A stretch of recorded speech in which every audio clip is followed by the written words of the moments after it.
네, 우리 하나님 말씀은 에베소서 보겠습니다. 에베소서 2장 11절에서 13절까지입니다. 길지 않으니까 우리 한 목소리로 같이 읽도록 하겠습니다. 에베소서 2장 11절에서 13절입니다.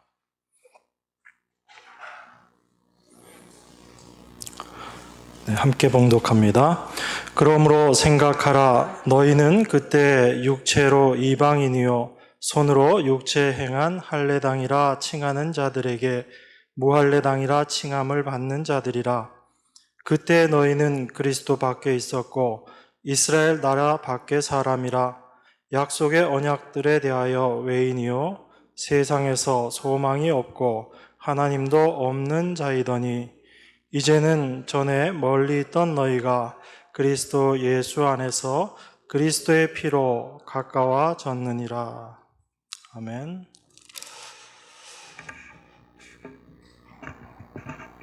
성경은 우리 인간이 죽었다라는 이 선언으로 시작을 합니다.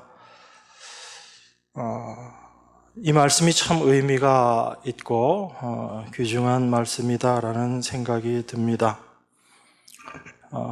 모든 사람이 죽었다, 인간이 죽었다라는 이 말씀, 이 선언 이후에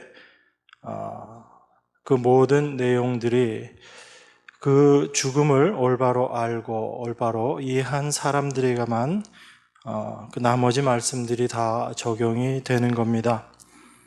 에베소서 2장 1절에 너희 허물과 죄로 죽었던 너희를 살리셨도다 이렇게 말씀합니다.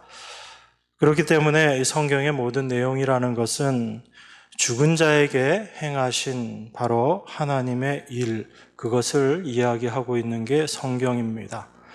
그러니까 우리가 이 말씀을 보면서 내가 무엇을 해야지 되는가, 내가 어떻게 해야지 되는가, 여러분 이것을 보는 것이 아니라 죽었던 우리들을 하나님께서 살리셨는데 그 하나님이 어떤 일을 하셨는가, 그것을 우리가 올바로 깨닫고 바라보는 것, 이것이 참으로 중요한 것입니다. 그렇기 때문에 인간은 죽었다라는 이 선언 자체, 성경의 이 말씀을 받아들이지 못하고 그것을 자기의 일로 여기지 않는 사람들에게 있어서는 성경은 나와 아무 상관없는 그냥 하나의 이야기책이 될 수밖에 없는 것입니다. 그렇기 때문에 하나님의 이 말씀 앞에 내가 정말 죽은 자가 맞구나, 내가 성경의 말씀대로 죽은 존재였구나라는 것을 아는 사람, 그것을 깨달은 사람에게 있어서 성경은 이제 의미 있는 하나님의 말씀으로 다가오는 겁니다. 그것이 없이는 우리가 평생 성경을 연구한다 하더라도 하나님의 말씀을 하나님의 말씀으로 올바로 깨달을 수 없는 겁니다. 여러분 자신에게도 동일하게 제가 말씀드릴 수 있습니다. 여러분 자신이 죽었다라는 그 상태, 성경이 말하는 바로 그 상태가 나의 상태였다라는 것이 인정되어질 때 에베소서 2장 2절부터 말씀하고 있는 그 내용이 나 같은 자에게 행하신 그 하나님의 일, 그 하나님의 일이 나에게 참으로 은혜로 다가오는 겁니다. 그렇지 않고 내가 여전히 살아있다라고 생각하고 내가 무언가를 할 수 있다라고 생각하는 그 마음 안에는 하나님께서 하신 일이 보이지 않고 그것이 나에게 은혜로 될 수 없는 겁니다. 그 하나님의 역사, 하나님의 은혜가 무엇인가? 허물과 죄로 죽은 우리를 살리신 것이다, 그렇게 말씀하고 있습니다. 본질상 진노의 자녀였던 우리를 하나님께서 그 크신 사랑으로 그리스도와 함께 그리스도 안에서 우리를 살리셨다, 이렇게 말씀합니다. 그 죽었다는 것이 바로 우리 이전의 상태의 모습이고, 그리고 지금은 예수 그리스도와 함께 살렸다, 이것이 바로 참된 복된 세계에 참여된 것, 이것을 성경은 구원이다라고 이야기를 하는 거예요. 그러니까 그 하나님의 일하심을 우리가 올바로 알지 못하면 구원이 무엇인지에 대해서도 우리가 오해를 하는 겁니다. 그렇기 때문에 그렇게 하나님의 일하심, 하나님의 죽었던 자를 살리신 그리스도 안에서 살리심으로 말미암아 우리가 새 사람이 되었다. 이것이 성경이 우리에 대해서 증거하고 있는 부분입니다. 바로 우리가 새 사람 되는 것, 이것을 성경은 어떻게 표현하는가? 예수 그리스도와 함께 우리를 살리셨다라고 이야기하고 그리스도 안에서 우리를 부활케 하셨다. 예수님이 부활의 안에 우리도 동일하게 포함시키셔서 그 일을 하나님께서 이루셨다. 이것이 새 사람 되었다라는 그 말씀의 의미입니다. 이 말씀의 의미를 우리가 조금 오해하게 되면 그러면 내가 이제 새 사람이 되었으니까 나는 절대 죄를 짓지 않는 사람이 된 것이 아닌가 이렇게 생각할 수 있습니다. 그런데 성경은 그렇게 이야기하지 않습니다. 우리가 하나님의 자녀로 새 사람이 되었다라고 하지만 여전히 우리는 우리 안에서 발견되어지는 그런 옛사람의 악한 본성, 그런 죄된 것들, 그런 것들을 우리가 수시로 경험하거든요. 그렇기 때문에 우리가 새 사람 되었다라는 것은 죄의 본성이나 이 죄성 자체가 없어졌다라는 것은 아닙니다. 우리가 그 부분을 좀 잘 알고 있어야지 돼요. 그래서 갈라디아서 2장 20절 말씀을 제가 지난번에도 말씀드렸지만 내가 그리스도와 함께 십자가에 못 박혔다. 이제 내가 사는 것은 내 안에 그리스도께서 사시는 것이다 라고 그렇게 말씀하고 있는 겁니다. 그리고 나는 이제 육체 가운데 사는 이 삶, 이것은 나를 위해서 목숨을 버리신 십자가에 달리신 그 예수 그리스도를 믿는 믿음 안에서 사는 것이다 라고 그렇게 이야기합니다. 이것은 나를 바라보지 않는다는 이야기예요. 내 자신을 바라보게 될 때 나는 여전히 죄인의 모습으로, 악한 모습으로 드러나고 보여질 수밖에 없지만 그러한 나는 예수 그리스도와 함께 이미 십자가에 못 박혔다라는 것을 우리가 바라보는 겁니다. 그것이 눈에 보이는 나를 보는 것이 아니라 보이지 않는 하나님의 말씀을 믿는 믿음으로 사는 모습이에요. 그 믿음을 히브리서 11장에서 믿음이 무엇인가에 대해서 설명하면서 보이지 않는 하나님의 말씀을 믿는 것, 그것이 바로 믿음이다라고 그렇게 이야기합니다.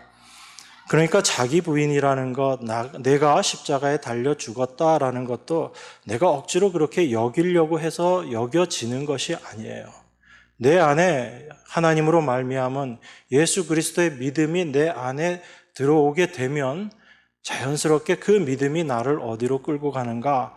내 모습이 예수님과 함께 십자가에 달린 모습으로 보여지게 되고 그것을 우리가 경험하고 난 이후에 자연스럽게 보이지는 않지만 여전히 눈에 보이는 것은 나의 이 육된 모습, 이 육체의 모습이 보여지지만 이것은 이미 십자가에서 처리된 나의 모습이고 내 안에 참 믿음은 무엇이라고 이야기하는가?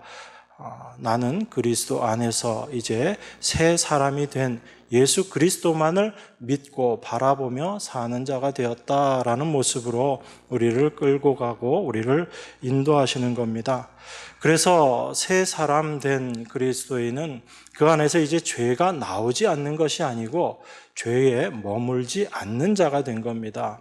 여전히 내 안에서 발견되어지는 악한 것들이 있지만 그것은 이미 십자가에 달려 죽은 나의 옛 모습에서 나오는 것이라는 것을 우리가 믿음으로 알게 되고 이제 그러한 내 모습을 바라보기보다는 나를 위해서 아들을 보내시고 십자가에 희생하신 하나님의 은혜와 그 사랑을 우리가 계속적으로 바라봄으로 말미암아 우리 자신이 죄에 머물러 있지 않게 되는 겁니다. 그래서 하나님의 은혜 가운데 행하는 자가 된다라는 거죠.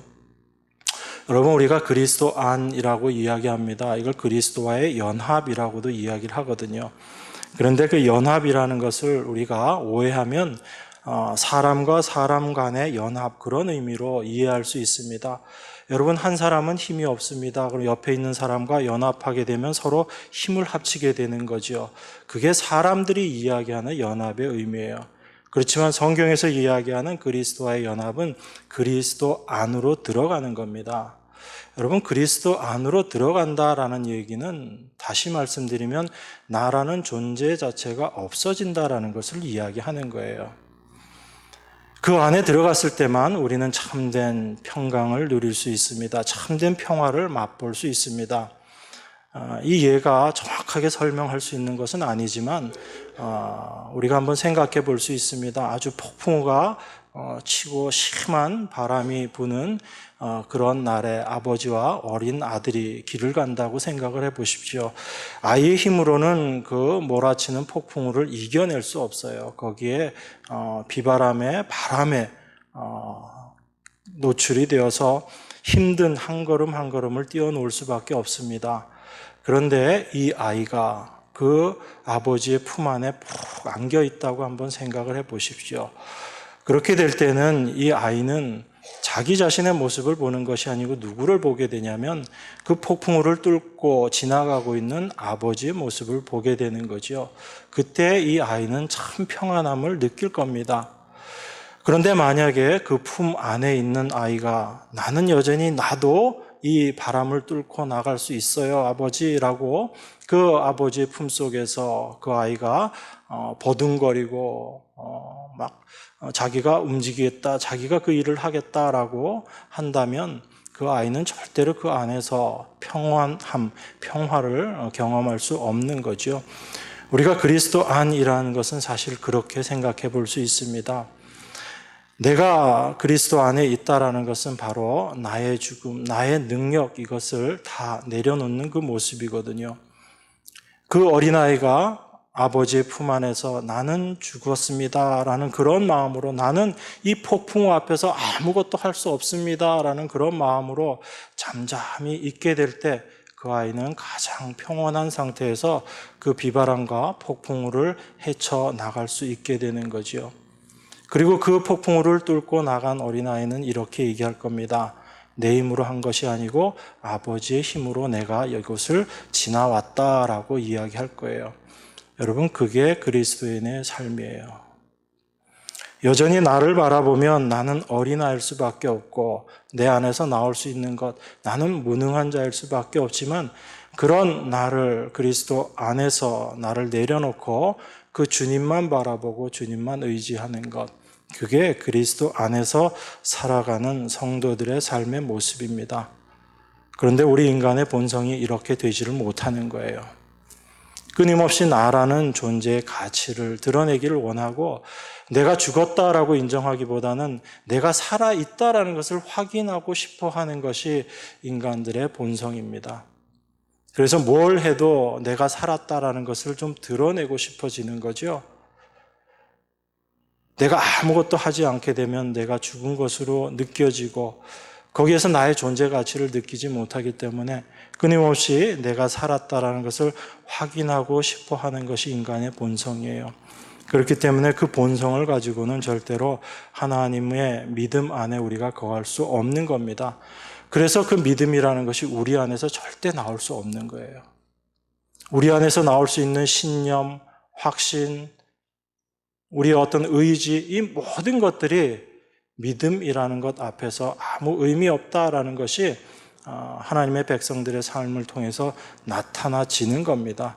그래서 하나님이 주신 믿음, 그것이 우리 안에 있을 때 우리를 그렇게 낮추시고 그리스도 안에서 우리를 죽은 자로 우리를 인도하시는 그것이에요. 그래서 그리스도 안이라는 것은 바로 내 자신이 완전히 죽어지는 자리다라는 것을 우리가 분명히 알아야지 됩니다. 우리 스스로는 죽지 않으려고 하기 때문에 그 일을 하나님께서 하시는 거예요. 여러분들을 죽이시는 겁니다. 그런데 그 죽임의 그 시간들을 통해서 우리가 최종적으로 경험하게 되는 것은 무엇이냐면 그 죽음의 길을 통과하고 나면 힘들다, 어렵다가 아니고 그 순간을 지나면 우리는 참된 평화, 참된 안식 가운데 들어가게 되는 거예요.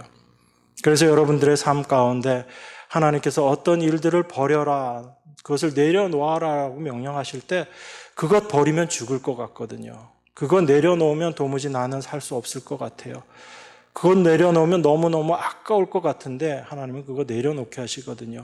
그것도 내 의지보다는 하나님께서 그렇게 환경을 만드셔서 끌고 가세요. 내려놓지 않으면 안 될 환경으로 끌고 가시는 겁니다.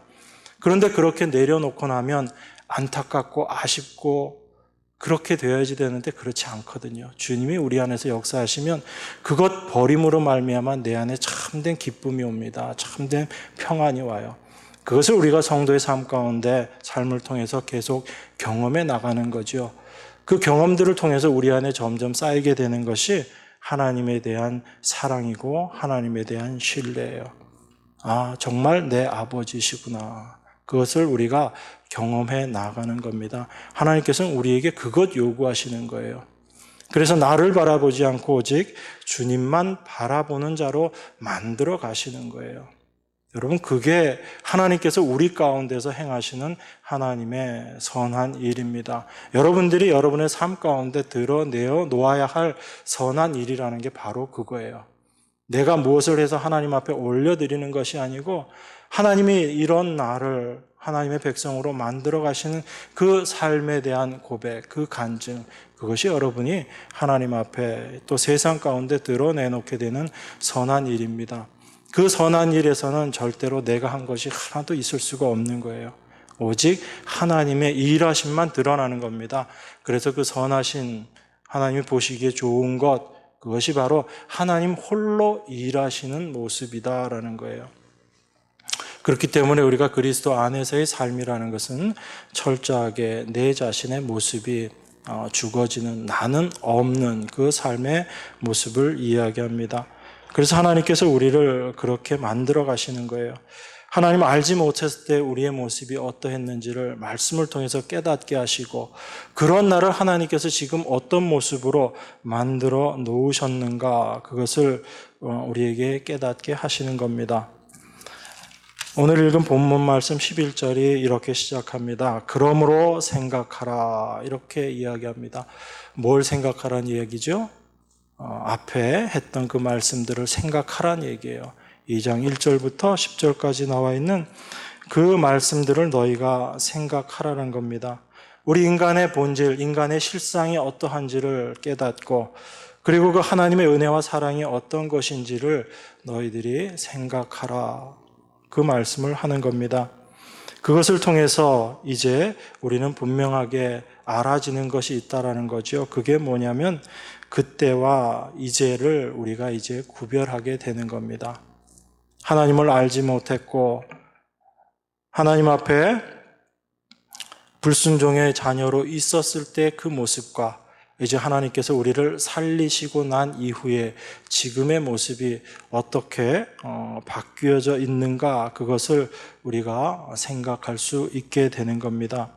그래서 성도에게는 분명한 한 가지가 있어요. 그게 뭐냐면 그때와 이제 이것이 그 안에 있는 사람이 성도입니다.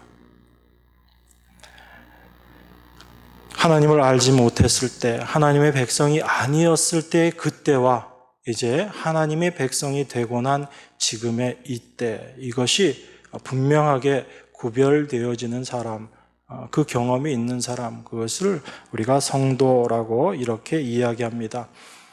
이것도 우리가 잘 생각하셔야지 돼요. 오해하시면 안 됩니다. 세상도 그런 이야기를 하거든요. 이 비슷한 이야기를 해요. 세상은 어떻게 이야기하죠? 어제보다 더 나은 오늘의 나를 만들어 가자 이렇게 이야기하거든요. 그래서 어제와 다른 오늘을 이야기합니다. 이건 세상이 이야기하는 그때와 이제라는 그런 개념이에요. 그런데 성경에서 이야기하는 그때 그리고 이제, 어제와 오늘은 그런 의미의 나아짐을 이야기하는 게 아닙니다. 이것은 무엇이냐면 사람의 노력으로 뭔가 나아진 그것이 아니고 하나님의 일하심, 하나님의 행하심을 가지고 이야기하는 겁니다. 하나님께서 예수 그리스도 안에서 행하신 일, 그것을 통해서 우리에게 그때와 이제, 지금이라는 이 구별을 우리에게 갖게 하시는 거예요. 하나님께서 행하신 그 선하신 일의 결과로 말미암아 우리 삶 가운데 그때와 이제가 구별이 되어진다는 얘기예요.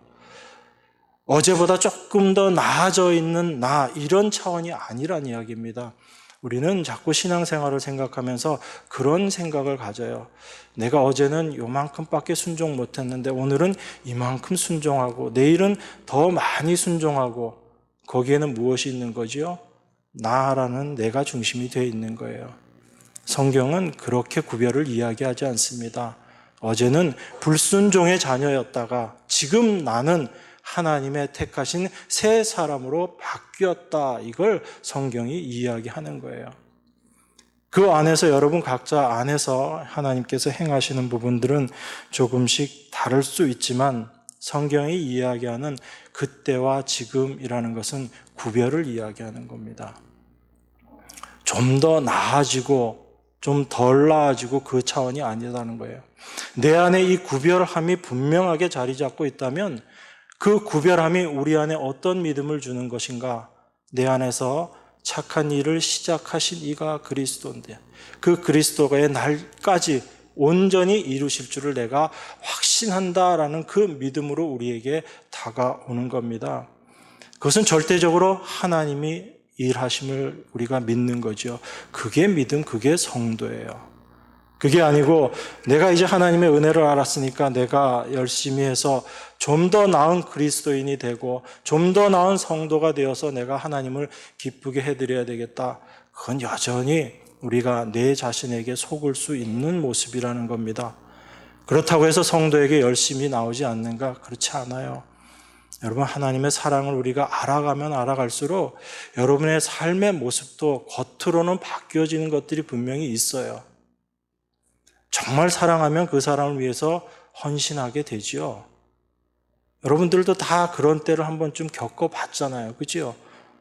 없었던 표정들을 지으시는데 한참 연애했던 시절도 있고요. 어떤 사람이 좋아서 죽을 만큼 정말 저 사람 없으면 나 못 살 것 같은 그런 마음도 있었잖아요. 그때는 정말 어때요? 내 목숨이라도 내어줄 수 있을 것만큼 그런 여러분들이었죠. 이제는 그게 다 식어버려서 그냥 시큰둥해서 이렇게 보이겠지만 사람은 그렇게 하나님께서 만드셨어요. 한편으로는. 그래서 내가 하나님을 위해서 뭔가를 해야지를 하나님께서 우리에게 주시는 것이 아니고 하나님의 사랑이 어떠한지, 하나님의 은혜가 어떠한지, 우리를 사랑하시는 하나님의 그 사랑이 무엇인지를 우리에게 깨닫게 하시는 거예요. 그래서 그 사랑을 경험하면 할수록 내 자신을 바라보고 나를 위해서 사는 것이 아니고 하나님을 위해 사는 사람으로 바뀌어져 가는 거죠. 그건 하나님께서 만들어 가시는 삶이란 이야기예요. 그래서 하나님은 우리를 그런 모습으로 인도하십니다. 그런데 그 삶의 과정 가운데 우리가 실수하고 실패하고 여전히 죄된 내 모습, 그런 모습에 내가 잡혀서 죄인의 모습으로 드러나기도 하지만 결국은 하나님께서 돌이키시거든요. 우린 그 하나님 믿고 의지하고 날마다 살아가는 겁니다. 그러니까 성도에게 있어서는 이 구별이 분명히 있는 거예요. 그전에는 내가 중심이 되어서 살아가고 있었던 나였는데 내 인생의 목적을 내가 이루기 위해서 그리고 나를 위한 삶의 목표를 세우고 살아가고 있었는데 이제 그 모든 것들이 무너져 내리고 내 안에 하나님을 향한 그 마음으로 내가 바뀌어졌구나. 이것이 우리 안에 분명히 있는 겁니다. 하나님은 우리를 그렇게 인도하시는 거죠. 그래서 하나님께서 하나님의 그 크신 사랑을 우리에게 가르치시기 위해서 우리가 얼마나 하나님 앞에서 불가능한 존재였었던가 이것을 깨닫게 해주시는 거예요. 참 싫죠. 왜 하나님 당신의 백성 불러내셨으면 용기 북돋워 주시고 긍정적인 사고하게 하셔서 세상에 나가서도 하나님의 일을 잘 감당할 수 있는 그런 사람으로 힘 주시고 능력 주시면 좋은데 어찌 하나님은 우리 가운데 오셔서 우리 안에 죄된 모습 다 들춰내시고 옛날에 내가 생각하지도 못했던 그런 추악한 나의 모습을 알게 하시고 하나님 앞에 부끄러운 자의 모습으로 만들어내시는가? 하나님은 우리의 존재가 어떠한 존재였는지, 우리의 본질이 어떠한지를 먼저 깨닫기를 원하시는 거예요. 그러한 우리가 어떻게 하나님의 백성이 되었는지, 하나님의 자녀가 되었는지를 하나님께서 우리에게 깨닫게 하심으로 하나님의 그 은혜가 어떠한지, 여러분 각자를 향한, 우리를 향한 하나님의 사랑이 무엇인지를 깨닫게 하시는 겁니다. 그것이 하나님께서 1차적으로 성령을 통해서 우리 안에 보여주시고 우리를 인도해 가시는 모습이다라는 것을 알 수 있습니다. 동일한 그 성령이 이제 하나님을 절대적으로 신뢰하고 하나님만 바라는 모습으로 우리를 또한 인도하시는 그 동일하신 성령님이시다라는 것을 우리가 알아야 될 필요가 있습니다. 11절, 12절 같이 한번 읽겠습니다. 에베소서 2장 11절, 12절. 그러므로 생각하라. 너희는 그때에 육체로 이방인이요 손으로 육체에 행한 할례당이라 칭하는 자들에게 무할례당이라 칭함을 받는 자들이라. 그때 너희는 그리스도 밖에 있었고 이스라엘 나라 밖의 사람이라 약속의 언약들에 대하여 외인이요 세상에서 소망이 없고 하나님도 없는 자이더니. 여러분, 이게 우리들 모습이었다는 거예요. 뭐라고 이야기하죠? 우리가 육체로는 이방인이었다라고 그렇게 이야기합니다. 할례 받지 않은 백성이다라는 이야기죠. 여러분, 할례라는 것이 아브라함에게 처음 이야기가 되어집니다. 아브라함이 할례를 받은 후에 이삭을 낳게 되지요. 그러면 바로 하나님의 약속의 자녀는 사람의 능력이 아니고 하나님의 약속의 능력임을, 이걸 우리에게 보여주는 것, 이게 할례잖아요. 그런데 사실 이 할례 자체가 육체의 자랑이 되질 못합니다. 그런데 이스라엘 사람들은, 유대인들은 그 육체의 자랑이 되지 않는, 오히려 나는 아무 능력 없습니다, 무능한 존재입니다, 나는 죽은 자입니다 라는 그 고백의 할례를 이스라엘은, 유대인들은 육체에다 하고 그것을 자랑으로 삼았어요. 그런데 그러한 것조차도 없었던 무할례자로 살았던 자들이 누구냐면 바로 이방인인 우리들이란 얘기예요. 그러니까 그게 자랑할 것도 못 되지만 어쨌든 그것조차도 없었던 게 우리들 모습이라는 겁니다.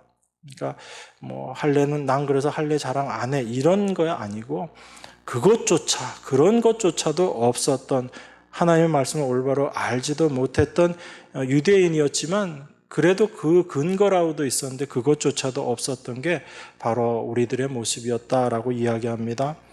그리고 너희가 그때는 그리스도 밖에 있었다라고 그렇게 이야기해요. 여러분, 그리스도가 무슨 뜻이죠? 이게 메시아라는 뜻이잖아요. 유대인들이, 이스라엘이 그렇게 고대하고 있었던 메시아, 이게 바로 그리스도입니다. 그런데 그 그리스도에 대한 소망이나 관심조차 없었던 게 우리들이란 얘기예요. 이게 하나님 알기 전에 우리 모습이에요. 하나님에 대한 소망도 없었고요. 그 그리스도가 어떤 분인지 그 관심도 없이 살았던 게 바로 우리들의 모습이다라는 겁니다.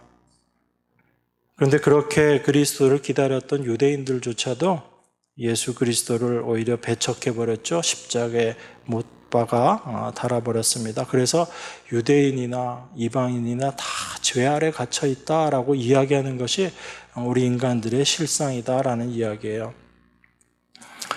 그리고 세 번째는 이렇게 이야기합니다. 그때는 약속의 언약들에 대해서 외인이었다라고 이야기합니다. 약속의 언약들에 대해서 외인이었다. 그런 언약, 그런 약속의 언약을 받아본 적도 없는 자들이 바로 이방인인 우리들이었다라고 이야기합니다. 하나님께서 아브라함을 택하시고 그 아브라함을 통해서 한 민족을 이루게 하시겠다라고 약속의 말씀 주셨죠. 그런데 그 약속에 있어서도 우리는 그 약속과 무관한 자였다라는 것이 지금 이야기하고 있는 겁니다. 그리고 네 번째 보면 뭐라고 이야기하냐면 그때는 너희가 세상에서 소망이 없고 하나님도 없는 자였더라, 그렇게 이야기합니다. 이 말씀을 보면서 여러분이 조금 고개를 갸웃하실 수 있어요. 그죠? 우리가 세상에서 소망이 없었나? 우리가 하나님 알지 못할 때 세상에서 소망이 없었나? 여러분, 하나님 알지 못했을 때 세상에서 소망 가지고 사셨잖아요. 아니야, 난 소망 그런 거 없이 그냥 아무 생각 없이 살았어, 그러진 않으셨죠. 이 세상 가운데 여러분 소망 두고 살으셨잖아요. 이 세상에서 여러분 소망 갖고 살았잖아요. 그런데 왜 성경이 이렇게 이야기하죠? 여러분들에게, 우리들에게 세상에서 왜 소망이 없는 자였다 이렇게 얘기할까요, 여러분? 세상 사람들 다 소망 가지고 살아가요. 그런데 그 세상 사람들이 가지고 있는 그 모든 소망들이 다 썩어질 소망이라는 거예요. 성경은 지금 그거 이야기하고 있는 겁니다. 세상 사람들이 바라는 게 바로 이 세상에 속한 것, 이 세상에 있는 것들이잖아요. 이 세상에 속한 이런 것들, 이건 다 영원하지 못할 것들이에요. 잠시 잠깐 후면 다 없어질 것들입니다, 여러분. 그런 것들을 세상에서는 소망이라고 붙잡고 살아가고 있는데 성경은 그 모습을 뭐라고 이야기하는가? 그게 소망 없는 것이다 라고 이야기를 하는 거예요. 썩어질 것 붙잡고 살아가는 것, 그게 소망이 아니다라는 이야기지요. 그것이 바로 소망 없는 자의 모습이고, 그 모습을 또 뭐라고 이야기하냐면 그 모습이 바로 하나님도 없는 자의 모습이다라는 이야기입니다. 그러니까 이 세상의 것들 붙잡으려고 열심히 소망 가지고 살아가는 것이 바로 그들에게 하나님이 없기 때문에 그런 모습이고, 그것이 바로 성경이 말하는 소망 없는 자의 모습이다라는 거예요. 우리가 그렇게 살아왔었다는 이야기입니다. 우리가 하나님도 알지 못하고 하나님도 믿지 못하는 그런 자의 모습이었다는 거죠. 그래서 하나님께서 육체적인 조건으로 이스라엘을 택하셨지만 우리는 그런 조건에서조차도 전혀 상관없는 그런 자들이었다. 그러니까 우리의 육체적인 조건, 우리의 상태, 이 모든 것들이 하나님 앞에서 도무지 구원받을 수 있는 어떤 자격도 없는 자가 바로 우리들의 모습이었다라는 겁니다. 지금 바울이 그 얘기하고 있는 거예요. 에베소 교인들에게 너희들이 어떻게 하나님의 은혜를 입었는지를 생각하고 그 하나님의 은혜를 알기 전에, 은혜 가운데 들어오기 전에 너희들의 모습이 어떠했는지를 너희가 분명히 알아야지 된다라는 이야기입니다. 유대인들도 어찌 보면 하나님의 그 언약과 그 말씀 가운데 다 실패함으로 말미암아 구원에서 멀리 떨어져 버렸지만 우리들은 어땠다는 얘기예요. 그들보다 오히려 더 멀리 떨어져 있었던 게 바로 우리들이었다라고 지금 바울이 이야기하는 겁니다. 하나님과의 관계에서 철저하게 멀리 떨어져 있었기 때문에 도무지 우리는 구원받을 수 있는 가능성이 전혀 없었다. 이것을 우리에게 지금 사도가 이야기하는 겁니다. 그래서 여러분들은 그걸 분명히 아셔야지 돼요. 나에게는 내가 구원받을 수 있는 그 어떤 조건도, 그 어떤 것도 없었다라는 것을 내가 분명히 알게 되는 것, 이게 필요합니다. 그래서 하나님 말씀을 통해서 자꾸 우리 안에 그것들을 들추어내시는 거예요. 왜 하나님이 그렇게 하시는가? 하나님이 어떤 일을 행하셨는지를 이제 우리 안에서 올바로 드러내시기 위해서 그렇게 말씀하고 있는 겁니다. 여기서 우리가 좀 더 생각해 볼 것이 있습니다. 그게 뭐냐면 그 유대인들이 정말 하나님께서 자기들을 택하신 이유가 무엇인가, 그걸 통해서 우리가 좀 더 깊이 생각해 볼 부분이 있습니다. 유대인들은 그렇게 생각했죠. 하나님께서 자신들을 택한 것, 그것은 바로 자신들을 특별한 존재로 하나님께서 부르셔서 구원하시고 이 세상의 영광 가운데 있게 하신 것, 이게 하나님이 자신들을 부른, 또 자신들을 택한 목적이다라고 생각했습니다. 그래서 이것을 굉장한 자부심을 가지고 살고 있었거든요. 지금도 동일합니다. 그들은 지금도 선민의식을 가지고 살고 있어요.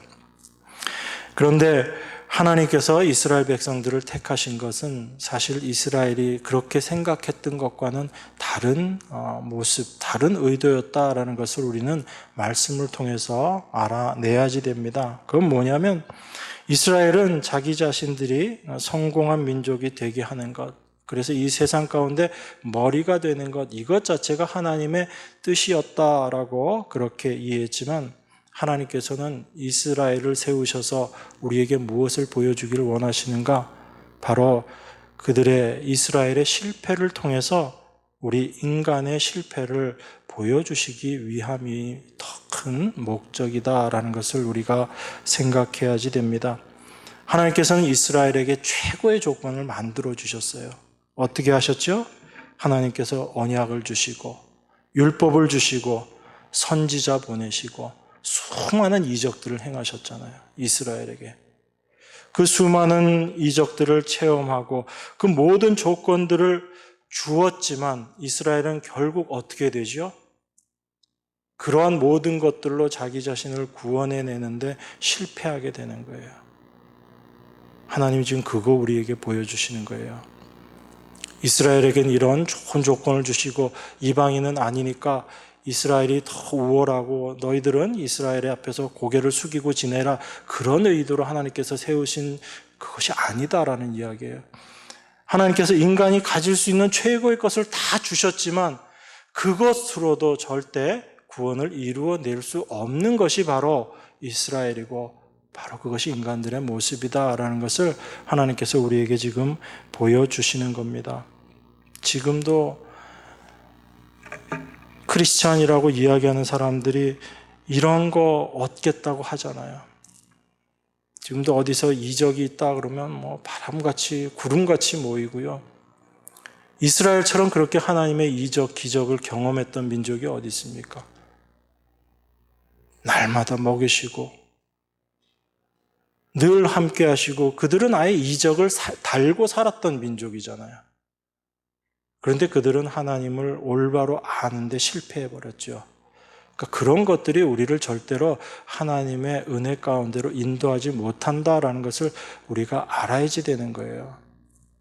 여전히 우리 안에 있잖아요. 그런 것들. 그거 우리가 내려놓아야지 됩니다.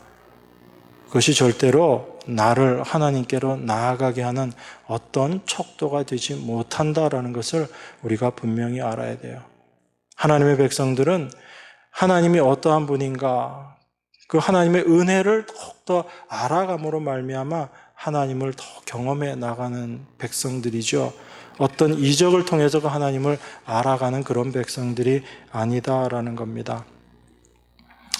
그래서 언약을 받은 유대인, 율법을 받았고 하나님이 있는 그런 유대인들이 최종적으로 어떻게 하냐면 이 땅에 오신 하나님이신 예수님을 십자가에 못 박아버리는 그 일을 해버리는 거예요.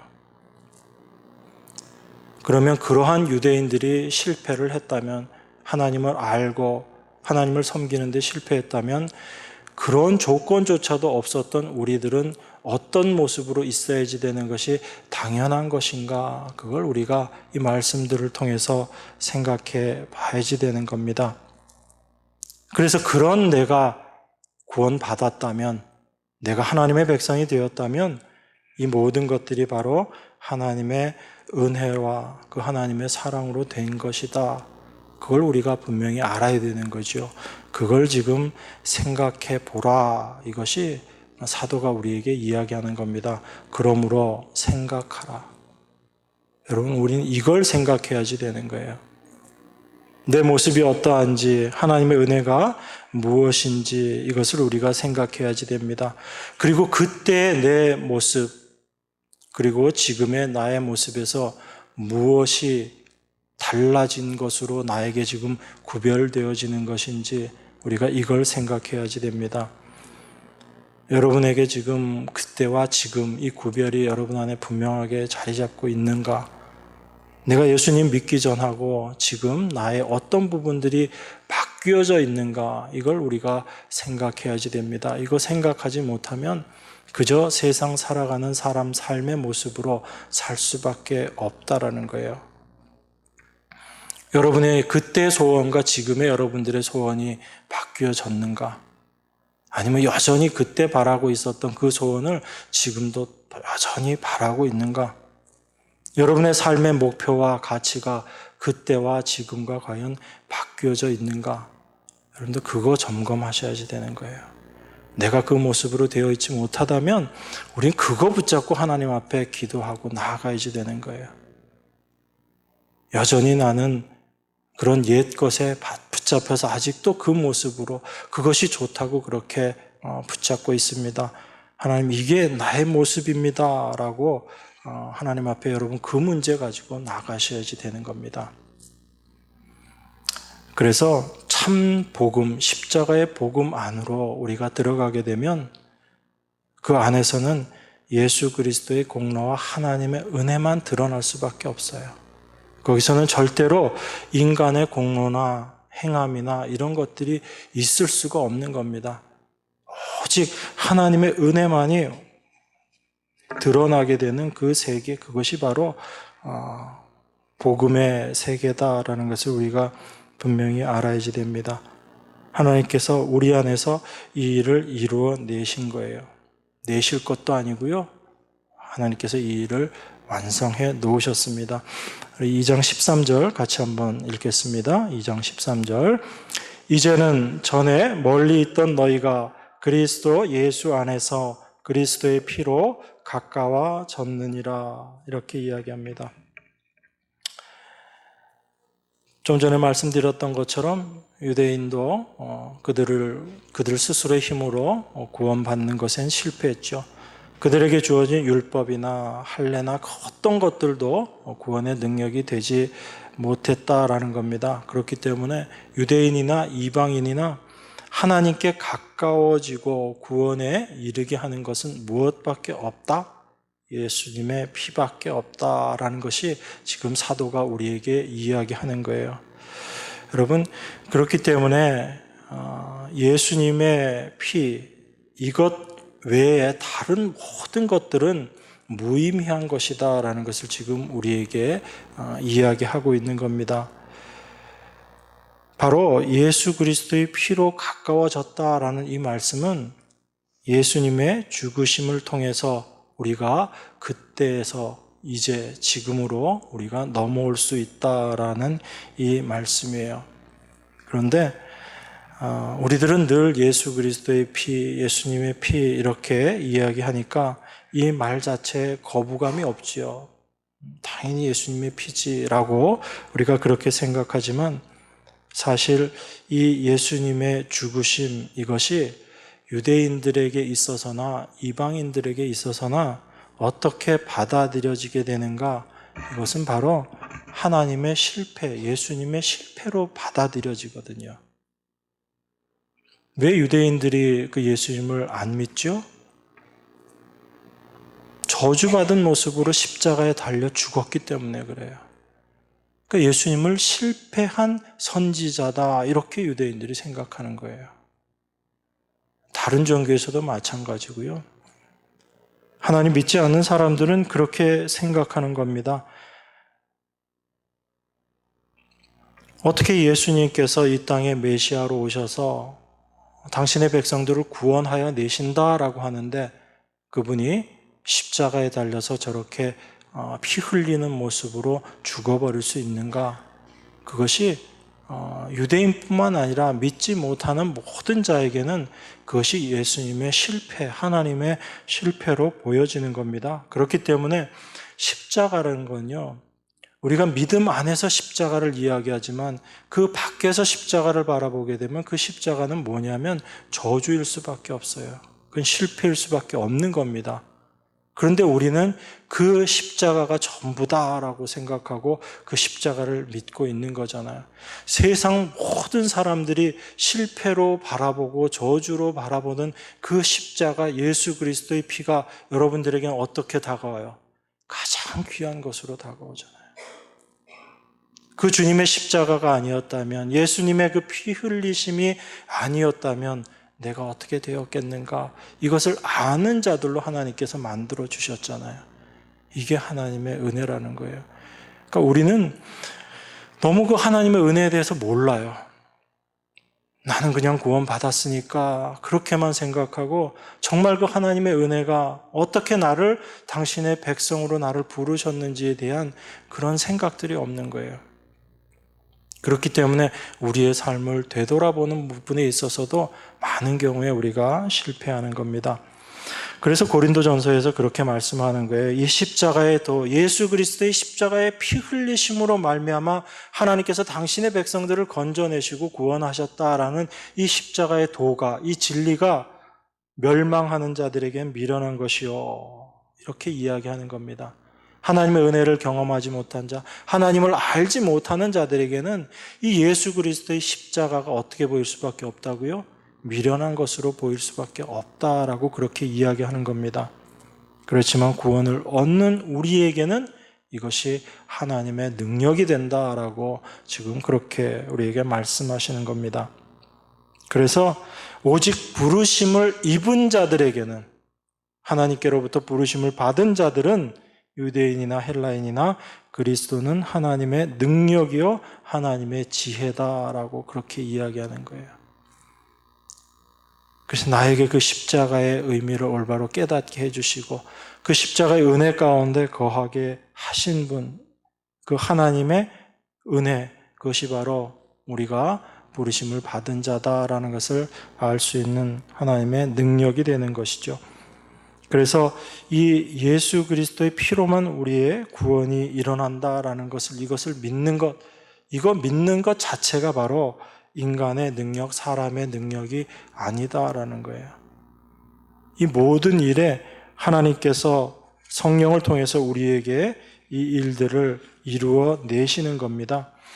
우리 히브리서 말씀 한 군데 보겠습니다. 히브리서 10장 보겠습니다. 10장 19절.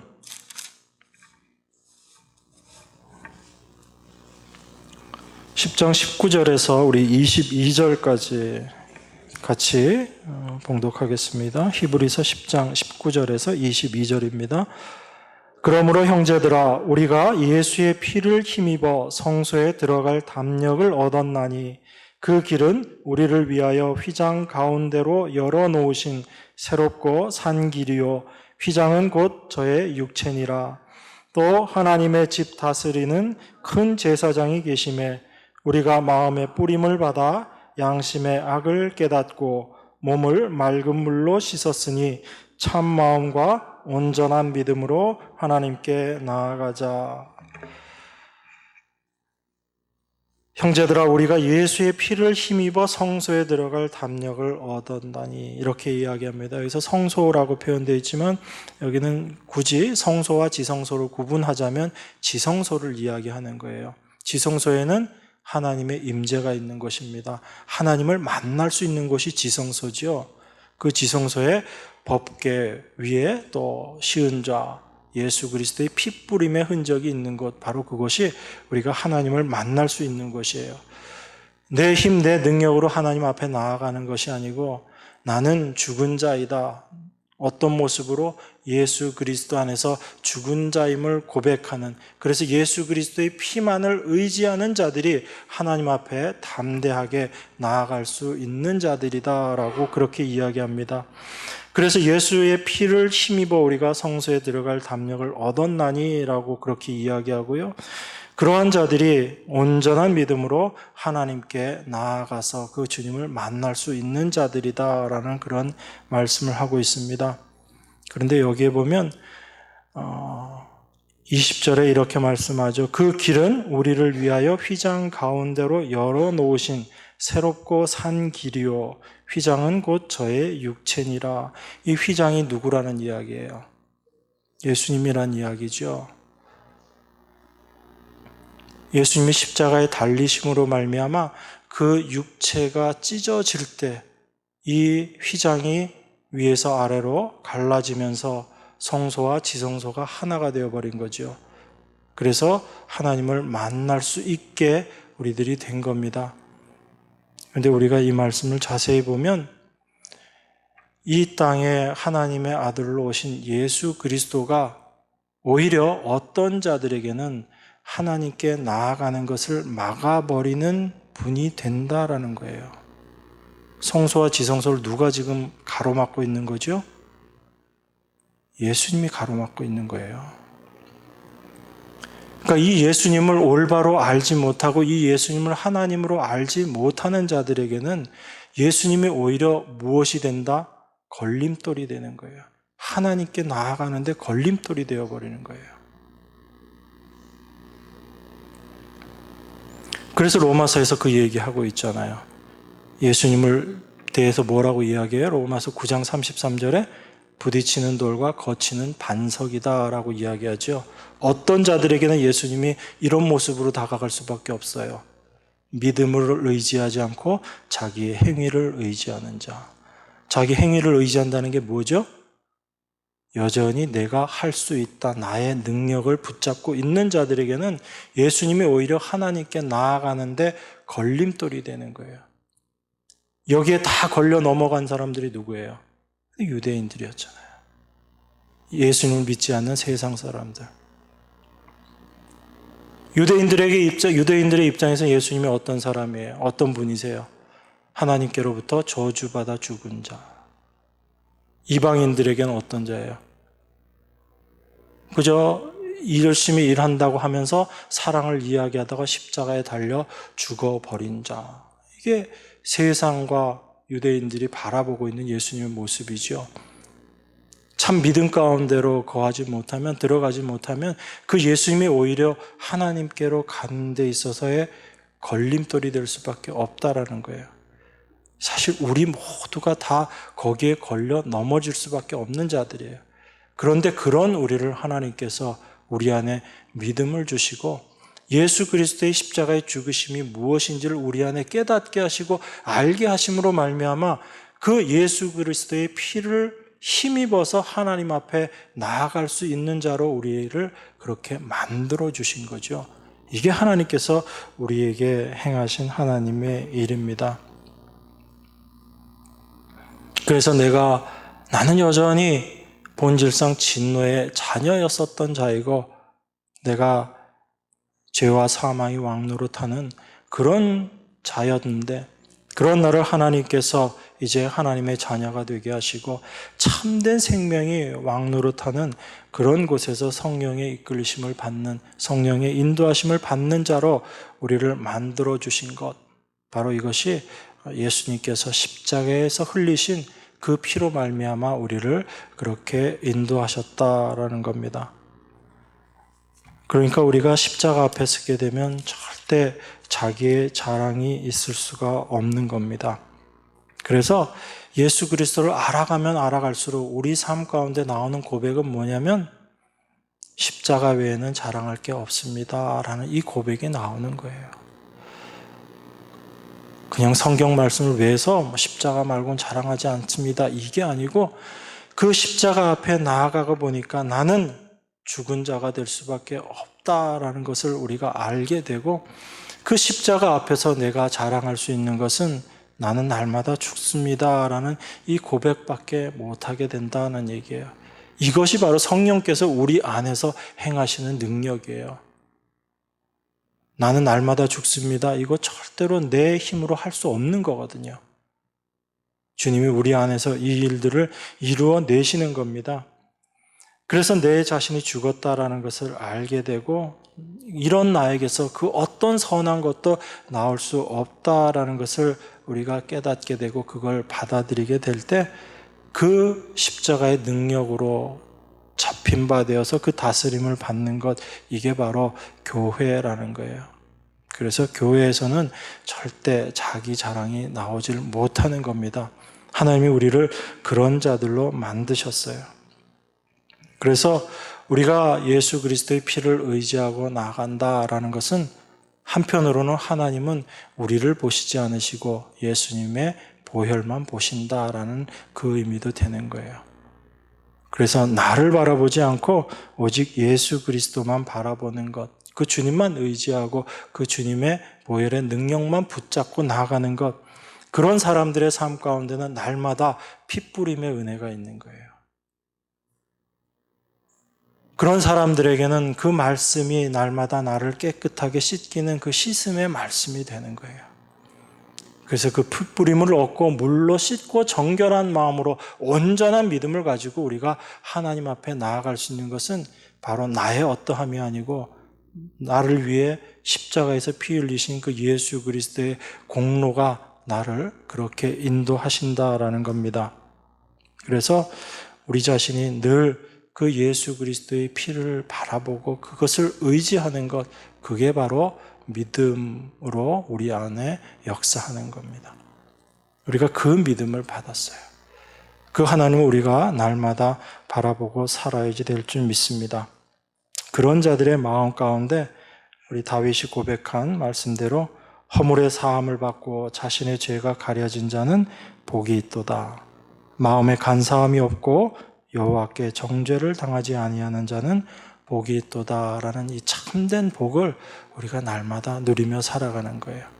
이게 우리를 참된 평안 가운데로 인도하시는 하나님의 은혜인 줄 믿습니다. 여러분, 날마다 이 은혜 가운데 거하시며 이 주님 바라보시고 살아가시는 여러분과 제가 되기를 원합니다. 네, 기도하겠습니다. 하나님 아버지, 감사합니다. 도무지 아무것도 주님 앞에 내세울 것이 없는 것이 저희들의 모습임을 말씀을 통해서 또한 발견합니다. 내가 세상의 주인이었고 내가 하나님이었던 그런 나의 이전의 삶의 모습에서 이제 나는 십자가 앞에 죽은 자의 모습으로 드러나는 것이 지금의 나의 모습임을 깨닫게 하시는 것이 하나님의 크신 은혜요 십자가의 능력인 줄 믿습니다. 우리들의 날마다의 삶 가운데 이 능력, 이 은혜가 우리를 붙잡게 하시고 예수 그리스도의 피 뿌리심의 그 은혜를 날마다 우리가 맛보며 나아가는 자 되게 하셔서 온전한 믿음으로 하나님 앞에 담대하게 나아갈 수 있는, 그래서 그 하나님 앞에 감사와 찬송 올려드리는 저희들 삶 될 수 있도록 하나님 은혜로 함께하여 주시옵소서. 귀하신 예수 그리스도 이름으로 기도드리옵나이다. 아멘.